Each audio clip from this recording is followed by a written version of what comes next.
19 novembre, Jean chapitre 9, chapitre 10, chapitre 11, chapitre 12. Jésus vit en passant un homme aveugle de naissance. Ses disciples lui firent cette question. « Rabbi, qui a péché, cet homme ou ses parents, pour qu'il soit né aveugle ?» Jésus répondit, « Ce n'est pas que lui ou ses parents aient péché, mais c'est afin que les œuvres de Dieu soient manifestées en lui. Il faut que je fasse, tandis qu'il est jour, les œuvres de celui qui m'a envoyé. La nuit vient où personne ne peut travailler.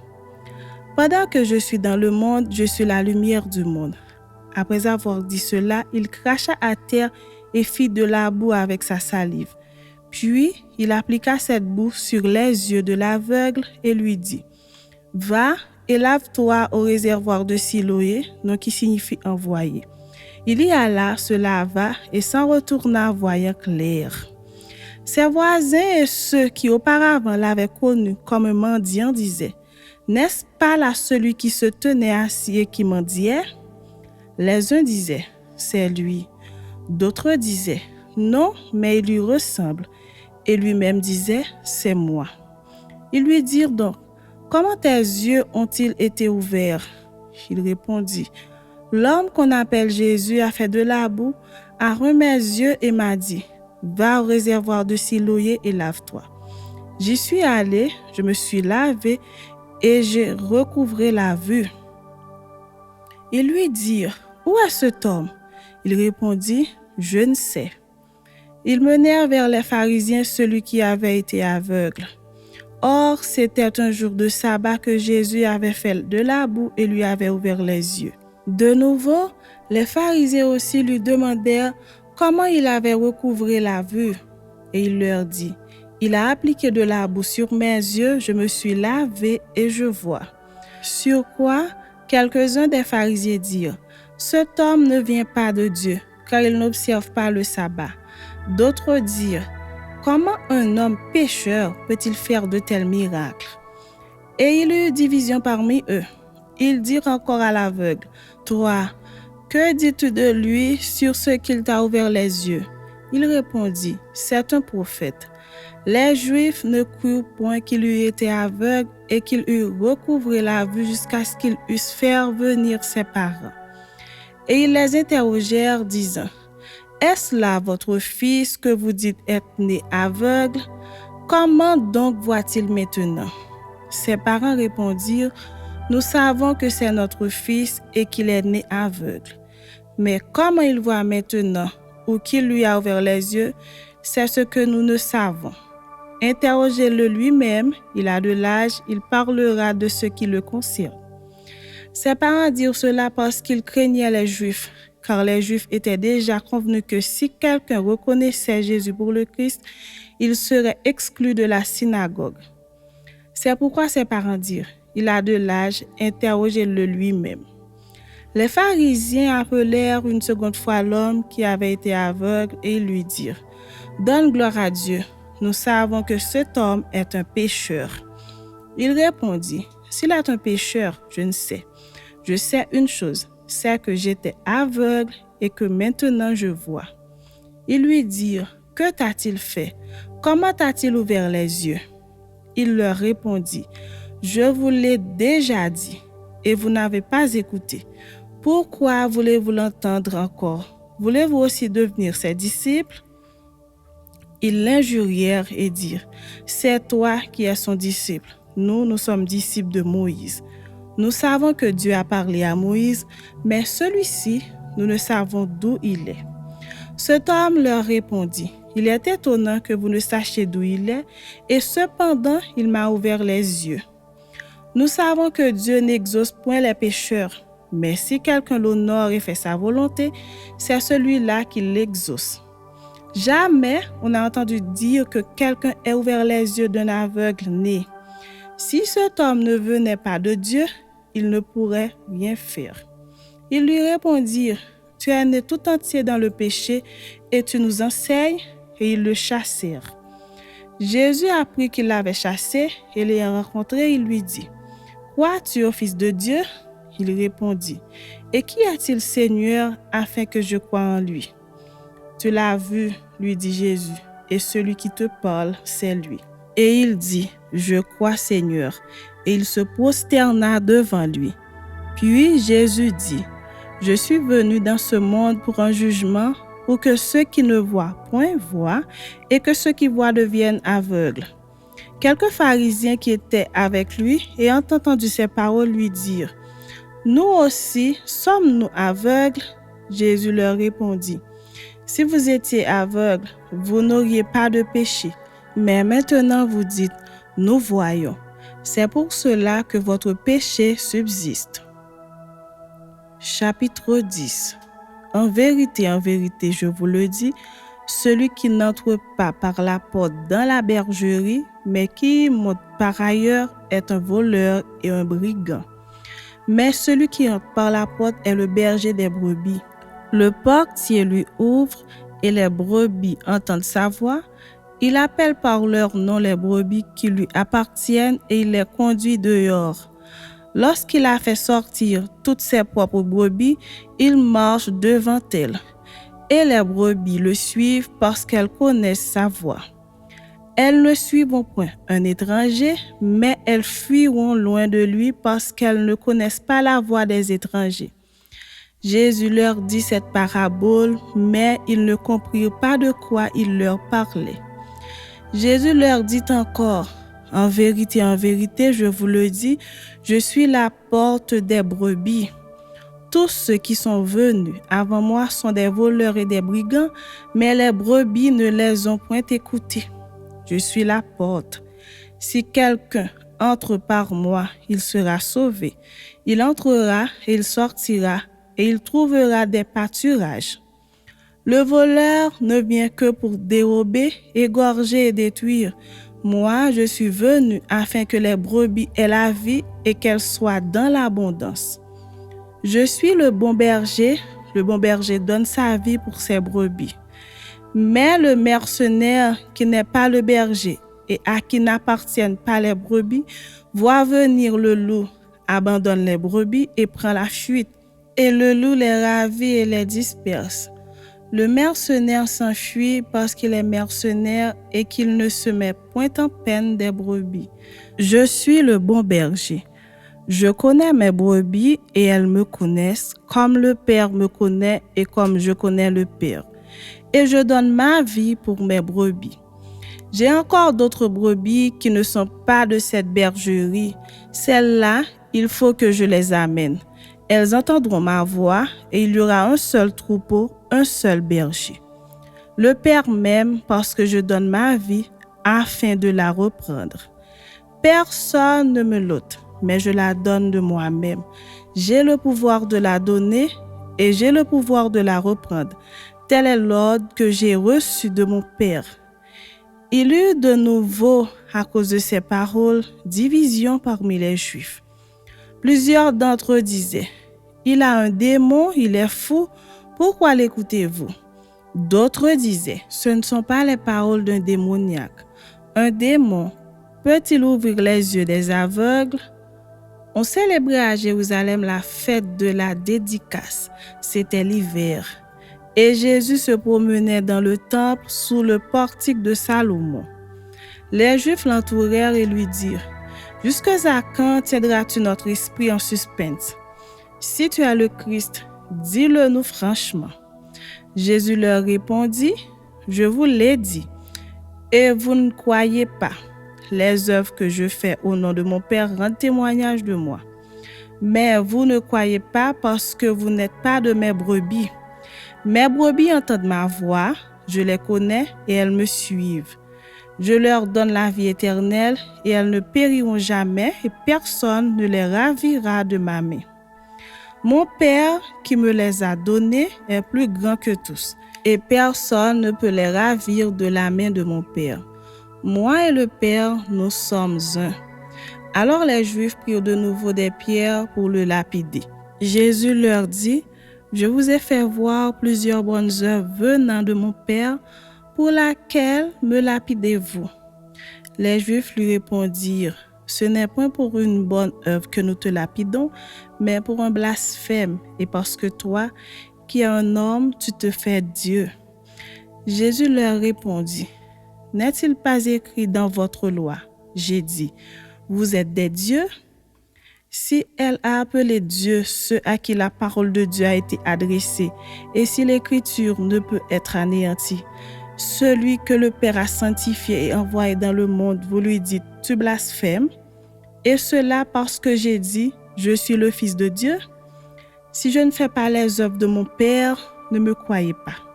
Mais si je les fais, quand même vous ne me croyez point, croyez à ses œuvres, afin que vous sachiez et reconnaissiez que le Père est en moi et que je suis dans le Père. » Là-dessus, ils cherchaient encore à le saisir, mais il s'échappa de leurs mains. Jésus s'en alla de nouveau au-delà du Jourdain, dans le lieu où Jean avait d'abord baptisé, et il y demeura. Beaucoup de gens vinrent à lui et ils disaient, « Jean n'a fait aucun miracle, mais tout ce que Jean a dit de cet homme était vrai. » Et dans ce lieu-là, plusieurs crurent en lui. Chapitre 11. Il y avait un homme malade, Lazare de Béthanie, village de Marie et de Marthe, sa sœur. C'était cette Marie qui oignit de parfum le Seigneur et qui lui essuya les pieds avec ses cheveux, et c'était son frère Lazare qui était malade. Les sœurs envoyèrent dire à Jésus, « Seigneur, voici celui que tu aimes est malade. » Après avoir entendu cela, Jésus dit, « Cette maladie n'est point à la mort, mais elle est pour la gloire de Dieu afin que le Fils de Dieu soit glorifié par elle. » Or Jésus aimait Marthe et sa sœur et Lazare. Lors donc qu'il eut appris que Lazare était malade, il resta 2 jours encore dans le lieu où il était, et il dit ensuite aux disciples, « Retournons en Judée. » Les disciples lui dirent, « Rabbi, les Juifs tout récemment cherchaient à te lapider, et tu retournes en Judée? » Jésus répondit, « N'y a-t-il pas 12 heures au jour? Si quelqu'un marche pendant le jour, il ne bronche point parce qu'il voit la lumière de ce monde. Mais si quelqu'un marche pendant la nuit, il bronche parce que la lumière n'est pas en lui. » Après ces paroles, il leur dit, « Lazare, notre ami, dort, mais je vais le réveiller. » Les disciples lui dirent, « Seigneur, s'il dort, il sera guéri. » Jésus avait parlé de sa mort, mais ils crurent qu'il parlait de l'assoupissement du sommeil. Alors Jésus leur dit ouvertement, « Lazare est mort, et à cause de vous, afin que vous croyiez, je me réjouis de ce que je n'étais pas là, mais allons vers lui. » Sur Thomas, appelé Didyme, dit aux autres disciples, « Allons aussi, afin de mourir avec lui. » Jésus étant arrivé, trouva que Lazare était déjà depuis 4 jours dans le sépulcre. Et comme Béthanie était près de Jérusalem, à 15 stades environ, beaucoup de Juifs étaient venus vers Marthe et Marie pour les consoler de la mort de leur frère. Lorsque Marthe apprit que Jésus arrivait, elle alla au-devant de lui, tandis que Marie se tenait assise à la maison. Marthe dit à Jésus, « Seigneur, si tu eusses été ici, mon frère ne serait pas mort. Mais maintenant même, je sais que tout ce que tu demanderas à Dieu, Dieu te l'accordera. » Jésus lui dit, « Ton frère ressuscitera. » « Je sais, lui répondit Marthe, qu'il ressuscitera à la résurrection au dernier jour. » Jésus lui dit, « Je suis la résurrection et la vie. Celui qui croit en moi vivra, quand même il serait mort. Et quiconque vit et croit en moi ne mourra jamais. Crois-tu cela? » Elle lui dit, « Oui Seigneur, je crois que tu es le Christ, le Fils de Dieu qui devait venir dans le monde. » Ayant ainsi parlé, elle s'en alla. Puis, elle appela secrètement Marie, sa sœur, et lui dit, « Le Maître est ici et il te demande. » Dès que Marie eut entendu, elle se leva promptement et alla vers lui. Car Jésus n'était pas encore entré dans le village, mais il était dans le lieu où Marthe l'avait rencontré. Les Juifs qui étaient avec Marie dans la maison et qui la consolait, l'ayant vue se lever promptement et sortir, la suivirent, disant, « Elle va au sépulcre pour y pleurer. » Lorsque Marie fut arrivée là où était Jésus et qu'elle le vit, elle tomba à ses pieds et lui dit, « Seigneur, si tu eusses été ici, mon frère ne serait pas mort. » Jésus, la voyant pleurer, elle et les Juifs qui étaient venus avec elle, frémit en son esprit et fut tout ému. Et il dit, « Où l'avez-vous mis? » Seigneur, lui répondirent-ils, viens et vois. Jésus pleura. Sur quoi les Juifs dirent, voyez comme il l'aimait. Et quelques-uns d'entre eux dirent, lui qui a ouvert les yeux de l'aveugle, ne pouvait-il pas faire aussi que cet homme ne mourût point?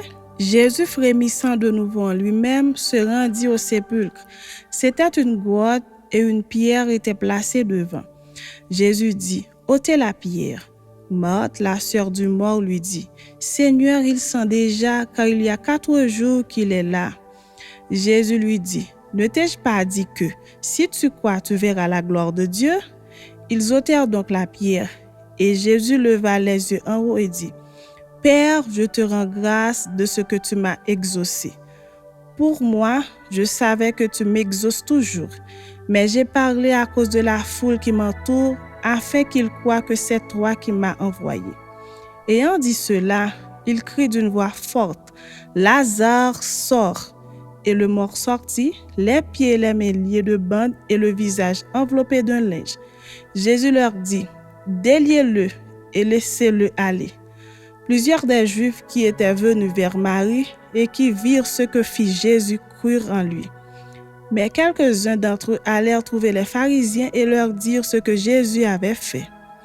Alors les principaux sacrificateurs et les pharisiens assemblèrent le Sanhédrin et dirent, que ferons-nous, car cet homme fait beaucoup de miracles. Si nous le laissons faire, tous croiront en lui, et les Romains viendront détruire et notre ville et notre nation. L'un d'eux, Caïphe, qui était souverain sacrificateur cette année-là, leur dit, vous n'y entendez rien. Vous ne réfléchissez pas qu'il est dans notre intérêt qu'un seul homme meure pour le peuple et que la nation entière ne périsse pas? Or, il ne dit pas cela de lui-même, mais étant souverain sacrificateur cette année-là, il prophétisa que Jésus devait mourir pour la nation. Et ce n'était pas pour la nation seulement, c'était aussi afin de réunir en un seul corps les enfants de Dieu dispersés. Dès ce jour, ils résolurent de le faire mourir. C'est pourquoi Jésus ne se montra plus ouvertement parmi les Juifs, mais il se retira dans la contrée voisine du désert, dans une ville appelée Éphraïm. Et là, il demeurait avec ses disciples. La Pâque des Juifs était proche et beaucoup de gens du pays montèrent à Jérusalem avant la Pâque pour se purifier. Ils cherchaient Jésus et ils se disaient les uns aux autres dans le temple, « Que vous ensemble, ne viendra-t-il pas à la fête ?» Or, les principaux sacrificateurs et les pharisiens avaient donné l'ordre que si quelqu'un savait où il était, il le déclara afin qu'on se saisît de lui. Chapitre 12. 6 jours avant la Pâque, Jésus arriva à Béthanie où était Lazare qu'il avait ressuscité des morts. Là, on lui fit un souper. Marthe servait et Lazare était de ceux qui se trouvaient à table avec lui. Marie, ayant pris une livre d'un parfum de nard pur de grand prix, oignit les pieds de Jésus et elle lui essuya les pieds avec ses cheveux. Et la maison fut remplie de l'odeur du parfum. Un de ses disciples, Judas Iscariote, fils de Simon, celui qui devait le livrer, dit, « Pourquoi n'a-t-on pas vendu ce parfum 300 deniers pour les donner aux pauvres ?» Il disait cela, non qu'il se mit en peine des pauvres, mais parce qu'il était voleur et que tenant la bourse, il prenait ce qu'on y mettait. Mais Jésus dit, « Laisse-la garder ce parfum pour le jour de ma sépulture. Vous avez toujours les pauvres avec vous, mais vous ne m'avez pas toujours. » Une grande multitude de Juifs apprirent que Jésus était à Béthanie. Et ils y vinrent, non pas seulement à cause de lui, mais aussi pour voir Lazare qu'il avait ressuscité des morts. Les principaux sacrificateurs délibérèrent de faire mourir aussi Lazare parce que beaucoup de Juifs se retiraient d'eux à cause de lui et croyaient en Jésus. Le lendemain, une foule nombreuse de gens venus à la fête et ont entendu dire que Jésus se rendait à Jérusalem prirent des branches de palmier et allèrent au-devant de lui en criant « Hosanna, béni soit celui qui vient au nom du Seigneur, le roi d'Israël. » Jésus trouva un ânon et s'assit dessus, selon ce qui est écrit. « Ne crains point, fille de Sion, voici ton roi vient, assis sur le petit d'une ânesse. » Ses disciples ne comprirent pas d'abord ces choses, mais lorsque Jésus eut été glorifié, ils se souvinrent qu'elles étaient écrites de lui et qu'il les avait été accompli à son égard. Tous ceux qui étaient avec Jésus, quand il appela Lazare du sépulcre et le ressuscita des morts, lui rendaient témoignage. Et la foule vint au-devant de lui parce qu'elle avait appris qu'il avait fait ce miracle. Les pharisiens se dirent donc les uns aux autres, « Vous voyez que vous ne gagnez rien, voici le monde est allé après lui. » Quelques Grecs, du nombre de ceux qui étaient montés pour adorer pendant la fête, s'adressèrent à Philippe de Bethsaïda en Galilée et lui dirent avec instance, « Seigneur, nous voudrions voir Jésus. » Philippe alla le dire à André, puis André et Philippe le dirent à Jésus. Jésus leur répondit, « L'heure est venue où le Fils de l'homme doit être glorifié. En vérité, je vous le dis, si le grain de blé qui est tombé en terre ne meurt, il reste seul. Mais s'il meurt, il porte beaucoup de fruits. Celui qui aime sa vie la perdra, et celui qui est sa vie dans ce monde la conservera pour la vie éternelle. Si quelqu'un me sert, qu'il me suive. Et là où je suis, là aussi sera mon serviteur. Si quelqu'un me sert, le Père l'honorera. Maintenant, mon âme est troublée. Et que dirais-je? Père, délivre-moi de cette heure. Mais c'est pour cela que je suis venu jusqu'à cette heure. Père, glorifie ton nom.